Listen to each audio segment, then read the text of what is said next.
Generational wealth. Generational wealth. What is generational wealth? We asked our communities, and this is what they had to say. Generational wealth to me means to provide and establish wealth for generations to come, whether it be through real estate or through other equitable funding. Personally, it helps to work with a trusted financial professional to guide and steer you, because you're going to be making some decisions around how you spend your money, how you save your money, how you invest your money. Some of that will be strictly to increase the size of your wealth. Other parts of those investments might be something that you want to do that keep to your purpose and your character. And you can manage to do both. This campaign to create awareness to generational wealth is brought to you by the Department of Neighborhood's Generational Wealth Initiative, the Washington Housing Finance Commission, and Rainier Avenue Radio.world. Ladies and gentlemen, this is Rainier Avenue Radio.world, the station that cares about our community.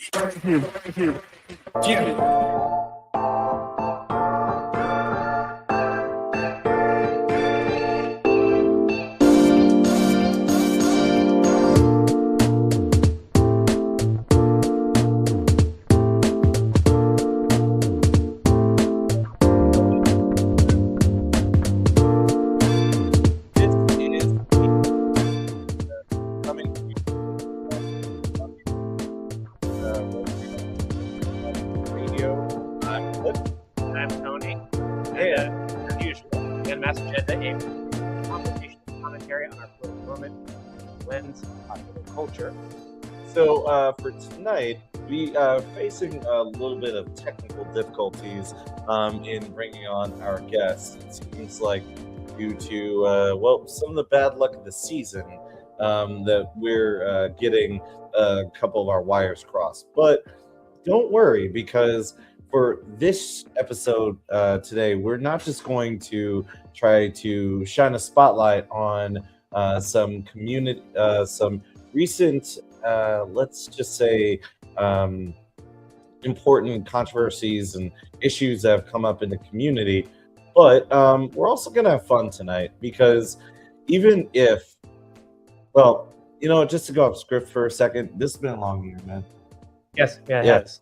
And because it's been a long year, we thought that we should really close out our first season, which, thank you, by the way, for staying with us, with a bit of levity as we look back and think about some of the best things and some of the worst things about 2025, and also how we can move forward, and bring you some of that banter, some of that energy that really this show is grounded on. Yeah, so like everyone, like our 2025 was filled with events and ideas that kept us preoccupied, whether in reflection of the times we're living in or enjoying a moment separate from or even adjacent to at times, the unrelenting insanity. Basically, a lot of life also happened in addition to what was on the news, and we want to talk about it before we close out the year. So for this next and final segment of 2025, for the final episode of the Unmasked Agenda, we're taking this typical end-of-year awards show format, and instead we're going to get real. We're going to get really real. The realist. We're going to share some of the best and worst things about 2025 from our own authentic, well-founded, but sometimes controversial experiences. Keep in mind, we do not want to slander anyone or get any ats on our Instagram. So don't come for us. Yes, don't come for us. We're a little sensitive. Actually, I'm not on social media, so I won't even see it. These awards are not completely serious, but also kind of serious. You'll see what we mean in a second here. So with that said, for our first category, Cliff. So because I have lied to my colleague here, and originally we wanted to do a bit more of a balance of politics and pop culture, but unfortunately we kind of leaned a little bit more into the politics side. Sorry about that. So I figured, why don't we start by maybe a deconstruction, if you will, of the political side of the show with the Rising Political Star Award. And undoubtedly, this goes to Seattle's next mayor, Katie Wilson. I tend to shy away from stardom in politics myself, but Katie, or she will soon be known as of January 1st, Miss Mayor Wilson, pulled a grassroots upset this year with her victory over outgoing mayor Bruce Harrell. I mean, for goodness sakes, we were right here in Columbia State Theater when Bruce just straight up said to her, "You're not black. You're not going to get the needs of our communities." I swear to God, I could hear a pin drop. Yeah, I walked in and I thought like, ooh. Yeah, right? Like seriously. I mean, everything. See you later, brother. Just saying goodbye to some of our fellow hosts here at the show.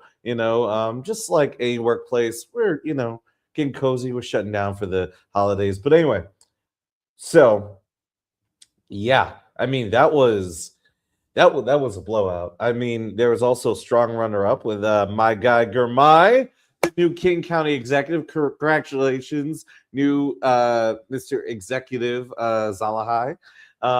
So, and the reason why I'm not putting him first is because one of the things that, in my opinion, made this a nail biter is Katie Wilson. Katie Wilson came from a grassroots background. Yeah, I Like mean, a like totally grassroots background. a lot of people were leveraging that as like, kind of like a minus, for voting for Katie, right? Like, she's an organizer. She does not have actual experience in office. Like, did you think that Seattle could have gotten more left, coming into the election with someone like Katie, taking a chance on someone like her? I mean, look, I'll be real with you. Like, Seattle has a reputation for being super left-wing, super progressive, but at the same time, you can drive well around the area we're at now, and you can pretty much tell which houses were targets of gentrification by which houses have the signs, "We believe this," Black Lives Matter, stuff like that. Right? I mean, and that's what I'm saying. Right. But from the perspective of I think Seattle's kind of was spoiled for choice there, right? Like, even if one were to say that we want to move on from Mayor Harrell to Mayor-elect Wilson, it's not like Katie Wilson was facing off with an arch conservative, right? Right. I mean, true.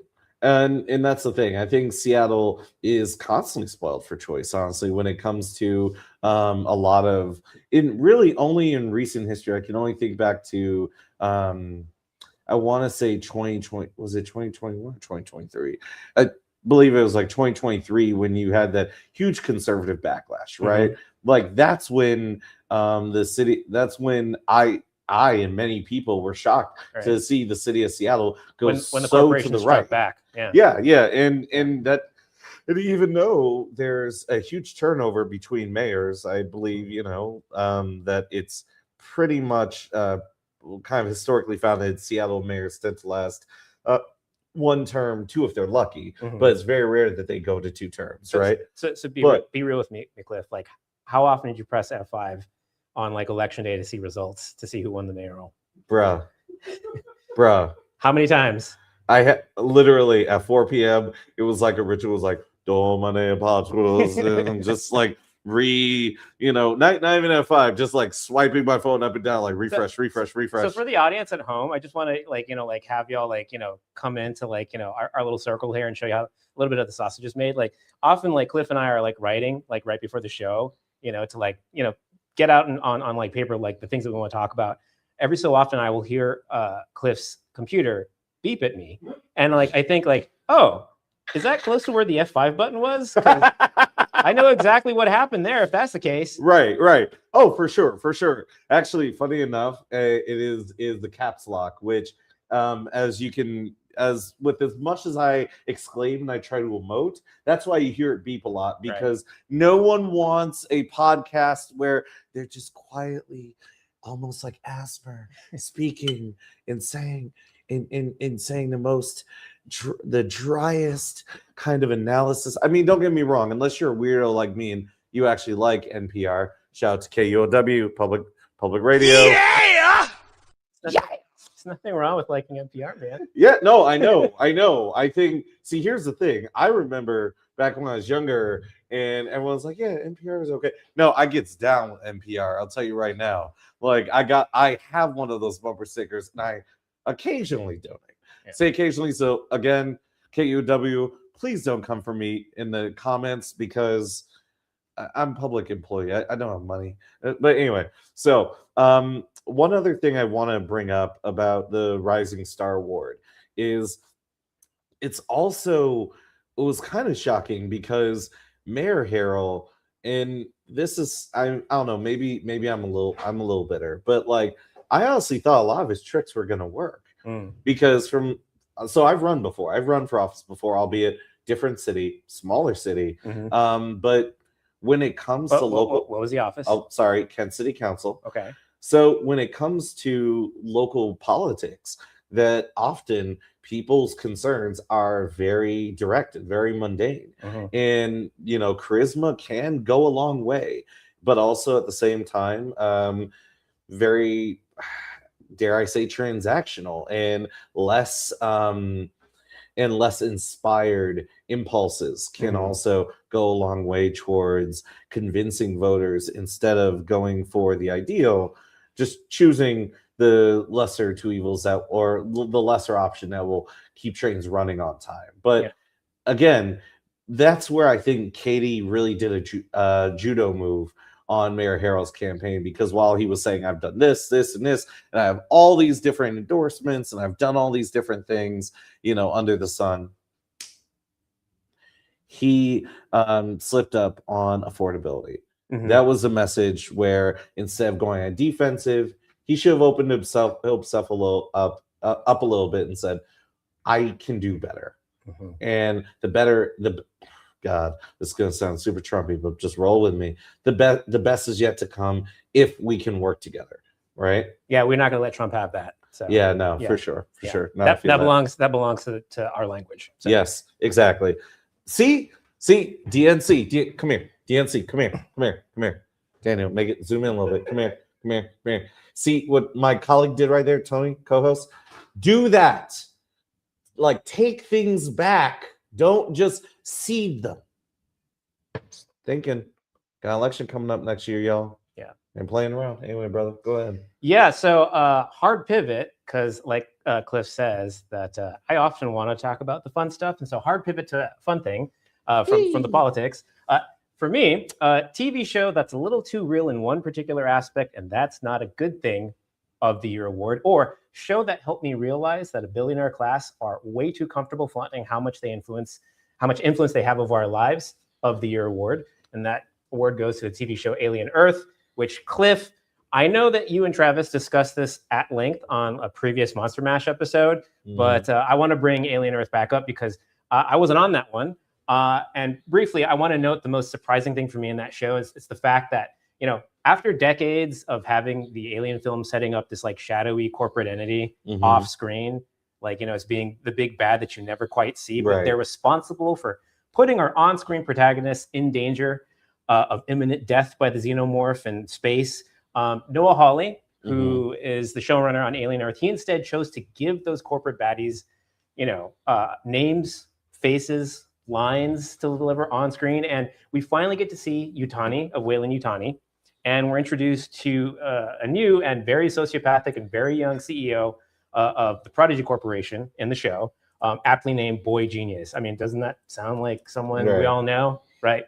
I feel like thinks he is. Yeah. So I feel like it's a reflection of how ubiquitous real life corporate baddies have become in our lives today. Like, since the 80s when, like, Alien, well, I guess late 70s and 80s for Alien and Aliens, have come out. So like, we're thinking of like Elon Musk, Mark Zuckerberg, et al. All the people that are lined up behind Trump at the, inauguration, all those tech folks, they all have names and faces. We all hear from them regularly.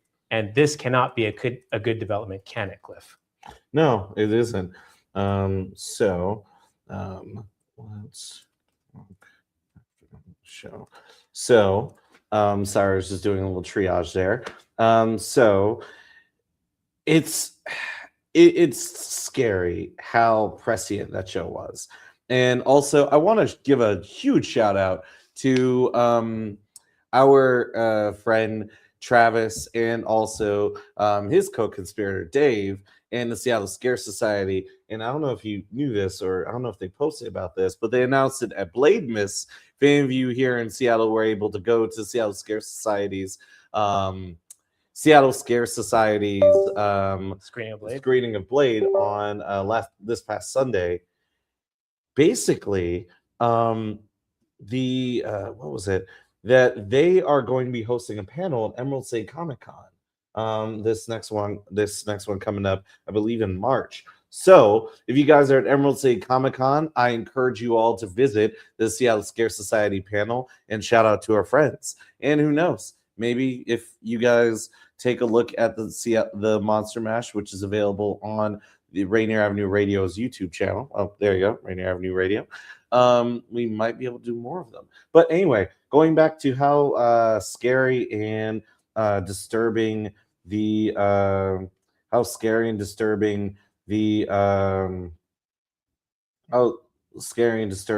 show is. Right now, we are seeing an oligarchy. And what I really hope for every single day is just in a xenomorph or some alien like that just coming down in a meteor, or I mean, it could be bad for all of us. Like, I think one of the long running themes of Alien is just that you have these corporations who themselves think of themselves as gods, essentially, right? Dictating the lives of the people that work for them, and be like, go get that thing, bring it back for our bioweapons division. This is where I'm going to be super socialist, and I'm going to push back a little bit and say, you know what? We always talk about eat the rich. Let the aliens eat the rich. I mean, for real. That's kind of what I'm getting at. What I'm essentially saying is there you go. Thank you, Daniel. There you go. See, Daniel agrees. It comes from this kind of ethos of that mankind is not in harmony with nature. Mankind must subject nature to his will, right? And there's no probably population of people that most think that than the extremely rich and the extremely powerful, right? Which these corporations kind of embody. But I think in previous movies, the fact that they did not have names and faces, they did not say things, made them scarier. Yeah. Now that they've been introduced as people in the show, I think one of the deft kind of things, you mentioned judo earlier, I being a jiu-jitsu guy, the wonderful jiu-jitsu that the show does is it shows how flawed they are, especially when they come in contact with probably the most deadly force of nature in all the universe, which is the xenomorph. And you know what? One of my favorite scenes is what was this? Is not Kid Genius, but Boy Genius? Yeah, Boy Genius. There you go. Boy Cavalier. There you go. Yeah. Yeah, no, I mean, he thinks of himself as a boy genius, but yeah, Boy Cavalier, the main antagonist, basically. He is alone. He's basically, his bodyguards have been killed by the xenomorph. He's on the run from both the xenomorph and, spoiler alert, sorry folks, for if you've not seen Alien Earth, go see it. It's holiday watching for you. Anyway, so he's on the run from the hybrids, the hybrid synthetics, and he's on the phone in his usual slightly trying to be faux whimsical, kind of eccentric. It always comes back down to making jokes in the end, right? Right. Yeah, you know how these folks operate. Exactly, right? He's trying to make it look like he has it, but he's actually, when you hear what he says, it's hilarious. He's like, okay, $1 million to anyone who can find me and just protect me. And in that moment, I'm like, you know what? If I worked for his company, I'd be like, wait, I'm sorry, I didn't hear that on the radio. What? Oh, my radio's broken. Oh no, the equipment must, and I would have hightailed it out of there. Yeah. Right. And I think one of the things that is so sad about that show was there were several scenes that really painted the broader story of how we went from democracies and governments ruling the world to corporations and how normalized it was for basically network states for those of you who are a little too into the news, but yes, indeed. Or if you're political science nerds like us, charter states, basically, instead of charter states, and you have this population for which it's become normalized. Entire generations in which 5 companies rule the world. Sometimes it's 3, sometimes was 7 at one time. Now it's 5. Companies ruling the world, and they're like, well, it was just better for some reason. And in my mind, I'm there screaming at the screen thinking, how is this better? Yeah. But here's the thing. I think about today where we see broad surrender of our personal data and our everyday lives to big tech and these major corporations, the further privatization of services. So, Katie, just FYI, one of the things I know you're probably going to work on, but I just want to put out there, deprivatizing certain things. No, you got this. But Zoran, looking at you too, man. Anyway, but the further privatization of social services and public wealth, right?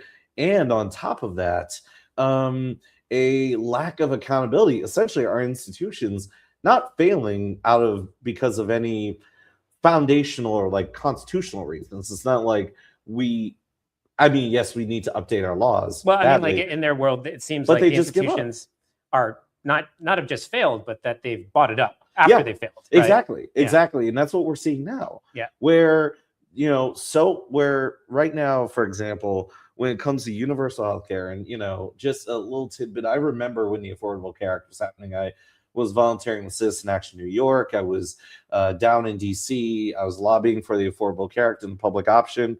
How easily every single one of legislators with power, particularly Charles Schumer, Chuck Schumer, my former senator, was bought off completely by the arguments of the healthcare industry, and where they essentially were making my customary shake a fist every day at Joe Lieberman. There you go, right? Yeah. They were just completely bought off by the arguments of the healthcare industry instead of seeing the facts, seeing the data that this privatized system has thoroughly failed state to state to state, city to city for Americans from all walks of life. Yeah. Mm-hmm. It's honestly at this point, I'm like, you know what? Let the aliens come. Maybe, just maybe, our Christmas gift will be all of us working folk being in solidarity with one another, and we kick the plutocrats out of the bunker and just let the xenomorph get their food.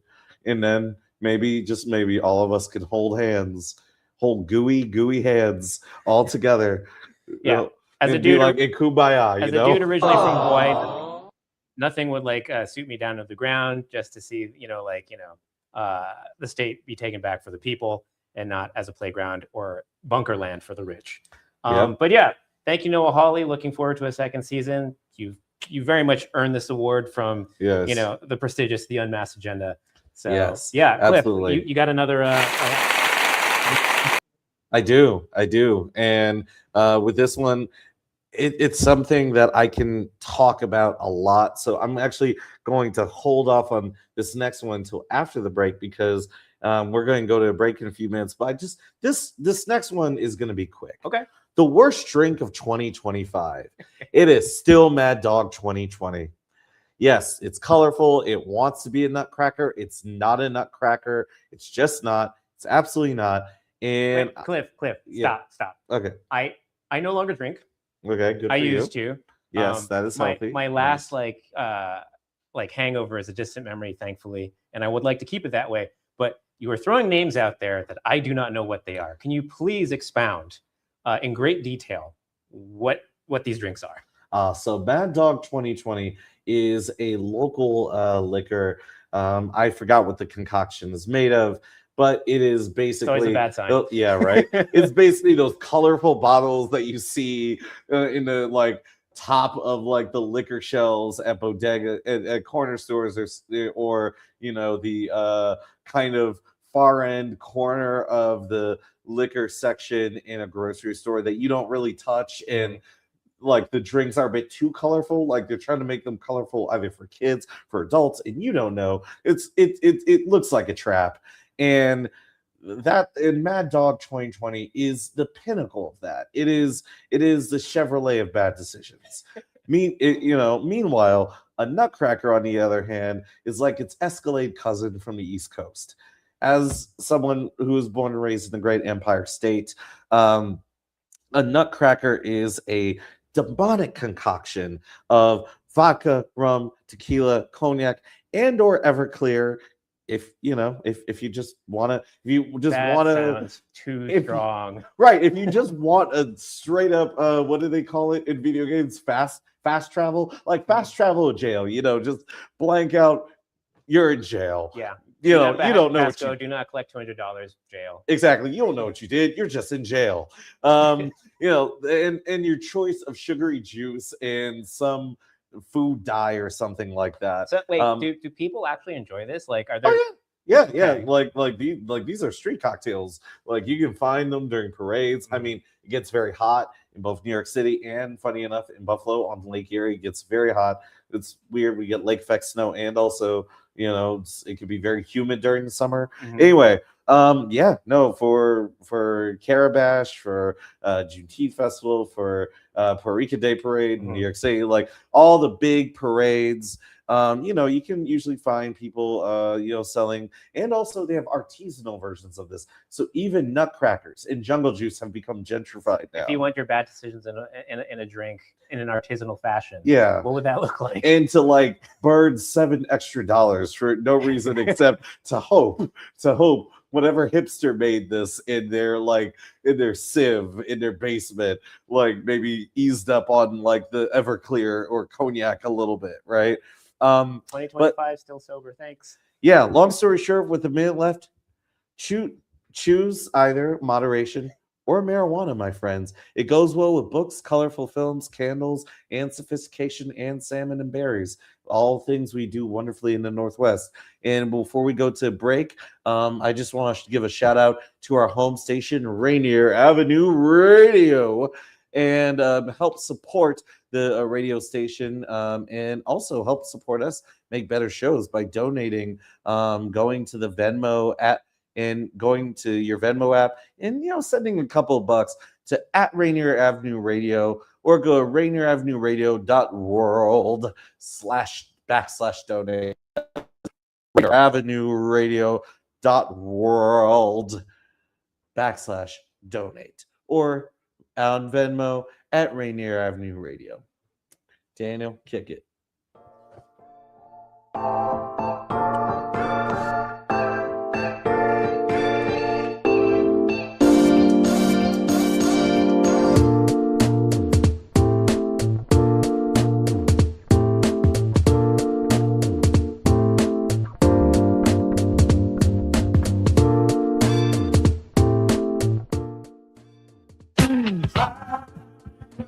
I'm Paul Pearson, host of Star Time, and when I'm not deep frying a turducken in a closed garage, I'm listening to RainierAvenueRadio.world. Atlantic Street Center has been serving the children, youth, and families of the Seattle-King County area since 1910. We partner with families and communities to raise healthy, successful children and youth through services including counseling, early learning, youth development, domestic violence, and education support for school-aged children. Committed to serving the African-American community, Atlantic Street Center provides services and support for all marginalized people. Learn more at AtlanticStreetCenter.org. Tune in to Real Estate and Money every Tuesday afternoon from 2:30 to 3 here on RainierAvenueRadio.world. Join your hosts Violetta Strash with John L. Scott Kent North and Tina Lombard with Guaranteed Rate Affinity. They'll help you navigate the waters of our volatile real estate market and offer you some guidance on how to make your hard-earned money work to make your dreams come true. Learn about current trends, get tips on financial matters, and have fun, interactive discussions about your home inside and out. That's Real Estate and Money. A new law is helping people save more money on prescription drug costs. You may also be able to save with Medicare's Extra Help program. Your premium cost can be zero and your out-of-pocket expenses are low. Who should apply? Single individuals earning less than $23,000 a year, or married couples earning less than $31,000 a year. Even if you don't think you qualify, you should still check out this program. Visit ssa.gov/extra help. Medicare costs are covered by the U.S. Department of Health and Human Services. Hello, I'm Tony Young, and every week I will be your guide to the music of the Fab Four with my show, With the Beatles. John Lennon, Paul McCartney, George Harrison, and Ringo Starr, those four lads from Liverpool. First airings are Tuesday night from 7 to 9 p.m., with repeats on Thursdays and Saturdays from 8 to 10 a.m. right here on Rainier Avenue Radio. Tune in to catch Beatlemania. Rainier Avenue Radio, your community radio station. Heavy rainfall and flooding in King County have caused sewage overflows in many areas, and in flooded buildings, mold can quickly set in. Before you set foot in a flooded building, take these steps to protect yourself from electrocution, mold, and potential exposure to contaminants. If there is still standing water, turn off power, gas, and water before re-entering. Do not touch electrical equipment while touching water. After touching anything that flood water has also touched, wash your hands and clothes with plenty of soap and clean running water. Wear an N95 mask, gloves, goggles, and protective gear when cleaning. Mold can grow within 24 to 48 hours after a flood. Open windows and doors and pump out water after flood waters recede. This has been a Rainier Avenue Radio public service announcement. You know you can't get enough of Rainier Avenue Radio. .world.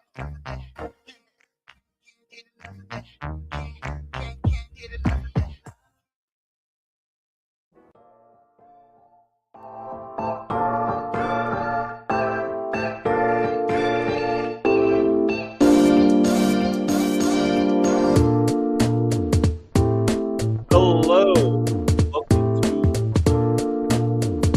the Unmasked Agenda.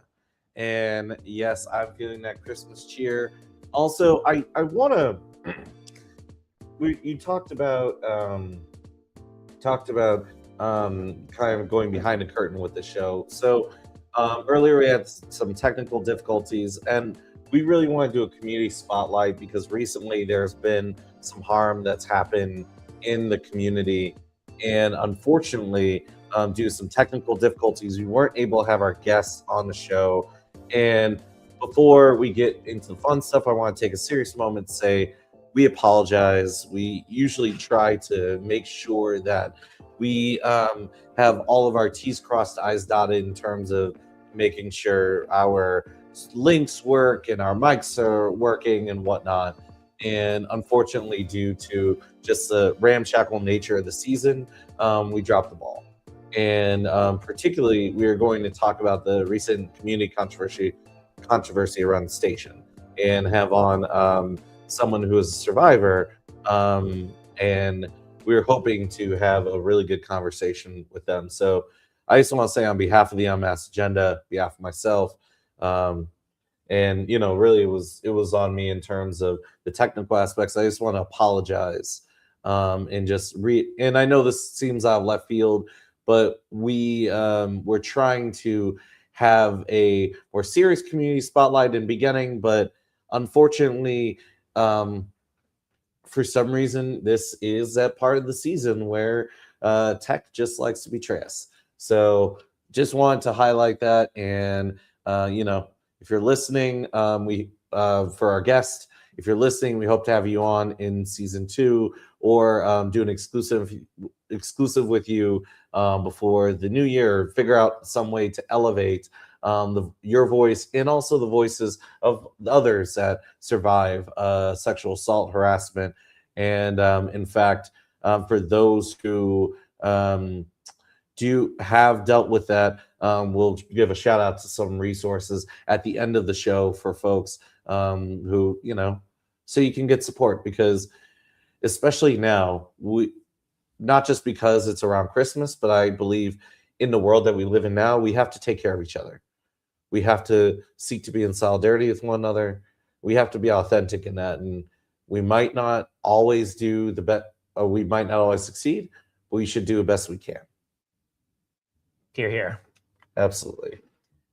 I think I went last, so it's your shot now. So yeah, you did, but I'm curious because I think now that we have the time and we have the ability to really expand on it, I would like you to go next for your next topic, just because I feel like my award follows yours as like kind of like a subcategory a little bit better. Okay. Yeah. So and apropos what I just said, you know what?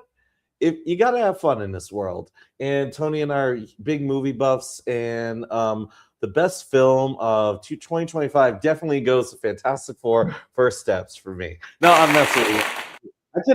I could just see Tony perspiring and just starting to get frustrated with me because he knows I'm a huge like MCU faithful. Like I am an MCU stan. I thought it was fantastic, no pun intended.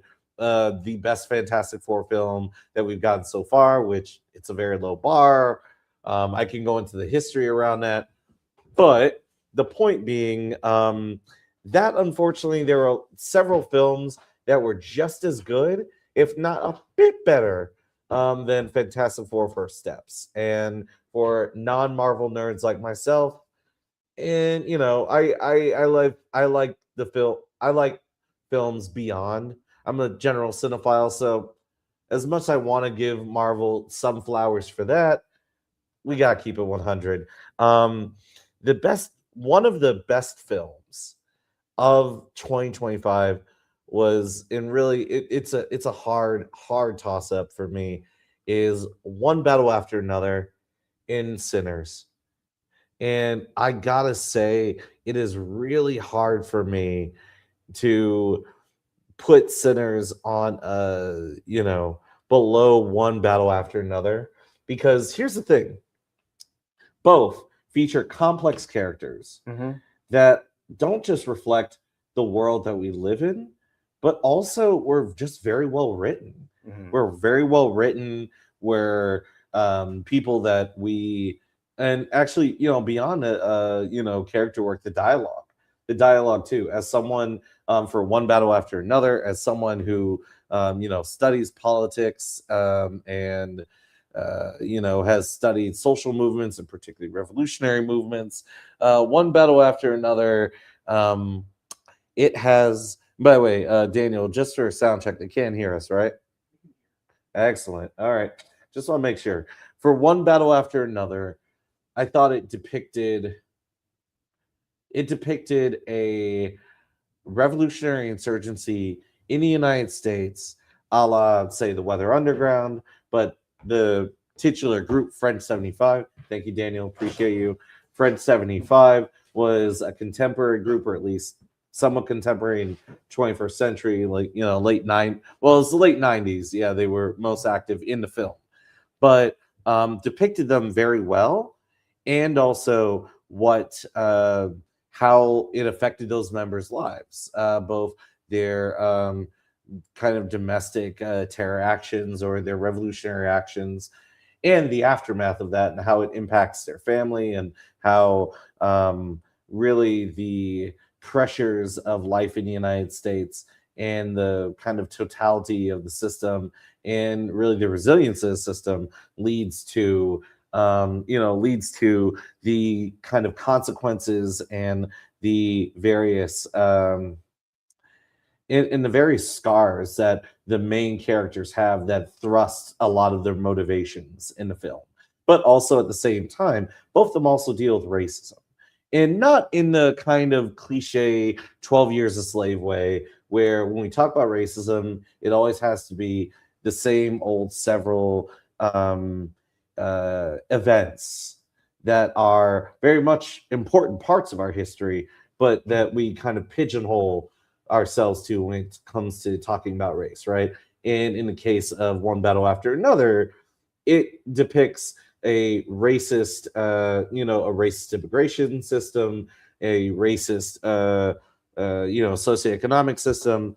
The domestic terrorists trying to fight back. Well, not terrorists, I'll say resistance fighters fighting back against that, and also the racism of the establishment figures, those in the military, those in political power, that it's very much a part of their motivation, but they're not cartoonish. You know what I'm saying? They're not cartoonish. So that's something I actually want to ask you about, Yes. right? Like this, like the notion that they are not cartoonish. And I think like one of the criticisms leveraged against One Battle After Another, which it was a film that I also enjoyed, but also had to kind of grapple with, on like second, third viewings, is like, do you feel that, the character of Perfidia Beverly Hills, right? Tiana Taylor's character, do you I've heard criticism that, this is a caricature of like, like a strong Black woman character. Do you feel that at all? That is a great question. You know what? There were times where I could definitely see that criticism, particularly But well, because I mean, I think it's pretty clear that, right? Well, here's like the- if we yeah. do want to have a caricature, it's of the racists and Right. like, you know, like the racist secret society, like, you know, basically kind of like Right. causing, like, you know, our main baddie played by Sean Penn Right. to like go and try to, like, you know, hide the fact that he had an interracial relationship Right. previously, right? Like that can be caricatured because like that's funny, but like also Perfidia is a very important character. Yeah, right. Exactly. And And, so- and here's the thing. I'm curious. So I've heard this, but I've not had it made clear to me. What are people's criticisms when it comes to her being a caricature? Because her writing, it could have been better, Mhm. but also the fact that she was on a run from and she turned on her fellow revolutionaries Yeah. in order to secure safety for her and her family. That actually happened. That actually happened in real life. You mean like Asada Shakur? Well, no. Yeah, because I heard that like that's supposed to be what the parallel is, but I'm like, I don't know if No, that feels honest. I was about to say she definitely wasn't Asada.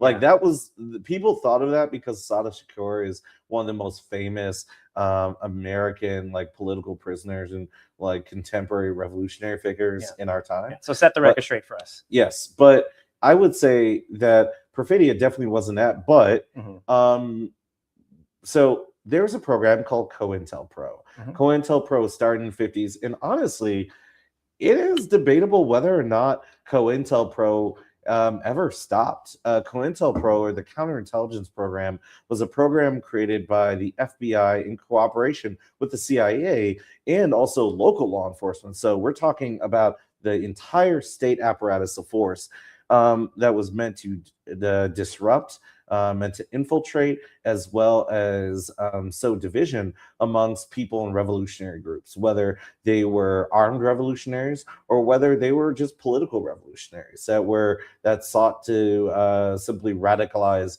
people's ideological framework and kind of choose a more social democratic route of change, right? Do you think PTA, Paul Thomas Anderson, like accurately, captured that spirit in the French 75?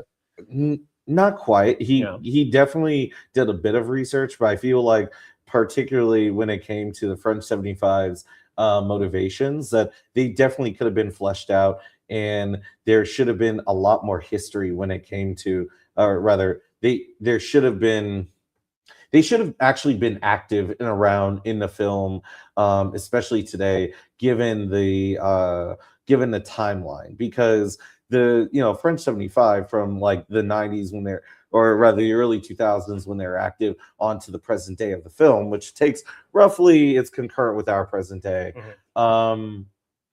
That it, for the Weather Underground and for other revolutionary organizations, that the disruption of the disruptive tactics of COINTELPRO took time, but also they didn't just launch attacks against actually most of the bombings of revolutionary organizations or that utilize violence were against property, not against people. And also in terms of the aspects with their families, that part was actually pretty accurate. That for mothers, fathers, they had to leave their kids often. They had to leave their families and go underground because, of course, they were fighting against the U.S. government. And one of the things that I always cringe a little bit when I'm at protests and I hear people talk about things like we have to wage war on the mother country, use very militant revolutionary language. It's not because I disagree per se, my own ideological perspective. It's more, and I'm not telling anyone to go out and blow up something, by the way. So I'm not encouraging anyone on the show to go out and blow as a up. reminder, we're talking about a movie. But basically, the reality is that the United States, as well as a number of modern nation states, when they face those kind of revolutionary movements, they utilize force. They utilize detention, torture. They will go after people's livelihoods, finances, families. It's different than the kind of reformist movements that we have that are focused on things like advancing political reforms, advancing social change, advancing or protecting and safeguarding individuals' rights, right? Or the rights of different groups. And I'm not saying that revolutionary movements are bad. And, I mean, in my more cynical moments, I would say maybe the U.S. needs a revolution in order to advance. In my more optimistic moments, I'd say that maybe the system will endure a second Trump administration, and we'll have the privilege of being able to vote for people, albeit flawed, to be able to pass legislation and make things a wee bit better. So for all of these reasons, you are picking One Battle After Another over Sinners.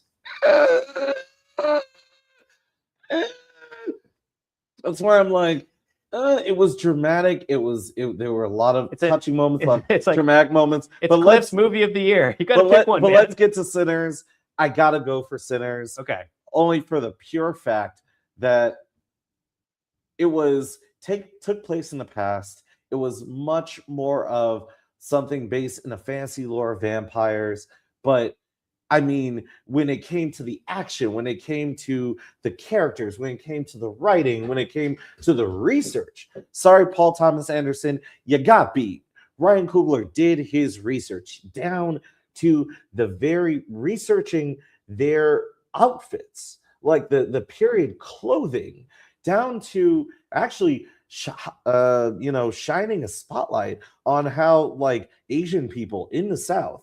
And yes, there are big Asian communities or sizable Asian communities throughout the Southeast that a lot of in our telling or in our descriptions of segregation in history, often, we forget that the fight against segregation was a multiracial, multicultural struggle, not just between Black and white, but Black, Asian, Native, Latino, so on and so forth in the South, not just on the West Coast or in the Northeast, but I digress. All of those different things and the music. One of the best movie scenes of the year was the jazz fusion echoing throughout time. I mean, I honestly, just from the film, like the film reels they used to the motion of the camera, all those choices, I can rave for an hour, but we don't have all that time. So yeah. So I was curious for a minute there. Like, I knew you brought up both, but I wanted to drive you to like having one film that you would decide on. It's hard. And it was just like, he's talking a lot about One Battle After Another. So I guess he likes that movie the best. No, it's hard, but Sinners is a clear. Yeah. It's a hard battle, but Sinners wins a knockout in the final round. Got it. So yeah. I guess my category and kind of like this genre, it's more of a subcategory. For mine, it's unexpected horror movie of the year or scariest movie that's not actually a horror movie but left me terrified by the end of the year award, and that's A House of Dynamite. And pick. I know this is also kind of a joke category for me. I just really want to talk about kind of this film because I walked into it expecting a political thriller, right? Mm-hmm. Instead, I walk out terrified because it turned out to be an unintentional horror film about global thermonuclear annihilation, right? Oh, yeah. So Catherine Bigelow, former Academy Award winner for I think Hurt Locker. Right. Her House of Dynamite has a simple premise, which happens to be when we detect a nuclear launch directed at the United States by an unknown, unattributed state, especially given that there are roughly 30 minutes between launch and landfall, and defensive options are at best not guaranteed to save us. Like what happens? What do you do? Right. Compounding that are human reactions and decisions that, when made under duress, can further complicate matters, right? Oh, yeah. People do not make good decisions when they're under stress, particularly this type of stress. So the film forces audiences to relive those 30 minutes of uncertainty and fear, like 3 different times, right? From different perspectives each time, and from varying levels of the U.S. government up to and including the president. So it's this harrowing, nail-biting affair, given the existential stakes and the ending. Yeah, spoiler alert. The movie has no ending. Right. Since it's that is disturbing. Right. I mean, it's difficult and unprecedented territory, right? We have no historical precedent to like compare it to and like take notes, right? But you know what's funny? When you first brought this up, I am serious. I did not remember it at first, and then as you were describing it before the show, I was like, okay, I remember now. And then I actually went on Wikipedia and I was like, wait, okay, I forgot the ending. It has no ending. Yeah. Just cuts black. And that's the most, I guess, I don't know. How did you feel about that in that moment? I mean, when you were watching it? It left me cold and very, very disturbed. Right. But also really frustrated. Yeah. But like I also you're unnerved, right? I also understand why it had to end that way. And like I think this is where it's controversial, right? Where like this is where people are like, yo, this movie sucks, right? Right. Like the fact that it doesn't have an ending. But like, you know, Catherine Bigelow for her past 3 films, including this one, has really strove to like kind of like make it true to like how things are, like in Bomb Disposal and like, you know, The Hunt for Bin Laden. Absolutely. That type of a thing. Like she has a thing for like, I think like picking apart like, you know, the US military and its foreign policy implications, right? And like, I don't know if you could accurately call them like a glorification of these things because they leave you kind of feeling like, oh, by the end of it. Right? Well, you know what? Here's the thing. How many times have we seen nuclear apocalypse films? Yeah, I mean that's a tried and true trope. So Hell, often, right? One of the most impactful films of during the Cold War was The Day After. And it was precisely because it was an accurate depiction of what a nuclear bomb explosion and the response and the impact and the aftermath, all in the fallout, all of those things. It was a very accurate depiction, but we've seen it before. And I feel like what Catherine Bigelow did well is actually what a lot of filmmakers are doing well these days in genre films, which is cutting out what we've seen before. Because we can imagine what happened if it hit, but we also, historically, there is actual historical precedent for it not. For I believe there are a couple of times. Yeah, nuclear accidents are like, unfortunately, a common thing. Yeah. And also like near misses. Positives. Yeah. False positives, but also near misses. Right? Exactly. So we're living kind of like in the world where like nothing bad in that regard has happened. But I mean, this movie does. Well, I think what the key to this movie is like it. I mean, it has happened before, though. That's what I meant. Like those kind of system things where it's like, oh, a bomb's coming, and someone has to make a decision. Am I going to turn a key or not? And luckily, knock on wood, no one has. No decision is a good one in this one, right? Like no one wants to be left with this decision, right? Exactly. And I think that's kind of like what the point of this film was, where it's like this could happen and it could be really bad, right? So I think it's important to note here that, you know, a lot of people hated this film. I certainly have like my issues with it, but I do think that even that reaction of people hating it is a good one because I believe that there should be a space made in this world for art that shakes you up and like gets you reflecting and talking about big problems like global nuclear annihilation and how in the face of such existential threat, there are no good choices. The fact that it's this divisive film, it's certainly not the best film of 2025. Right.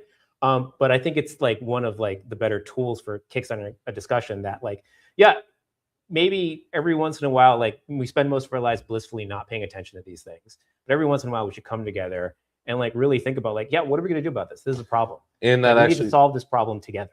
Absolutely. And funny enough, that actually leads me to my next category, but I'm going to be very quick because it's very obvious. And also it actually relates to how the current administration has slashed funding for personnel at our nuclear missile facilities. So the very people who should be very well funded and well staffed. So best supervillains of 2025 is a tough tie between the ultimate hater, also as he's called in the streets, Lex Luthor, or the cosmic force that Marvel finally got right after they got the rights back from Fox and because they botched it badly, Galactus. With the Void, of course, from Thunderbolts, aka the New Avengers' runner-up. And there are a whole bunch of other antagonists, but actually this award goes to the agents of Immigration and Customs Enforcement in all their flabby glory. Before we talk about ICE, because we have to, do tell me, Cliff, who wins in a fight? Luthor versus Galactus, go. Bro, we only got a few minutes left. All right. You got it. You got to decide. You got to pick one, Cliff. I'm going to say Galactus, and I'll tell you why. Because even though Lex Luthor is outsmarted Darkseid, Lex Luthor is someone who's even gone toe-to-toe Brainiac in the comics a couple of times. That Galactus is also or as he used to be known as Galen of Ta before this, or rather in the Marvel Universe, the current iteration of that universe, that he was also a super scientist in his own right. So Galactus isn't just a hungry monster with no intellect. No, we're talking about a being with billions of years of foresight on, us puny humans. So One wonders why the Fantastic Four is always beating his ass, but please continue. Okay, you know why? Because he didn't expect it. I will say one of the things billions of years of foresight, friends. Yeah, exactly. I mean, do you expect an ant to be able to lay you on the ground? No. Like that's the thing I loved about Galactus's depiction in Fantastic Four. We were ants. He literally looks back at, when they try to trap him first time around, spoiler alert. They look, I mean, most people see at this point. He looks at them and is like, clever little bugs.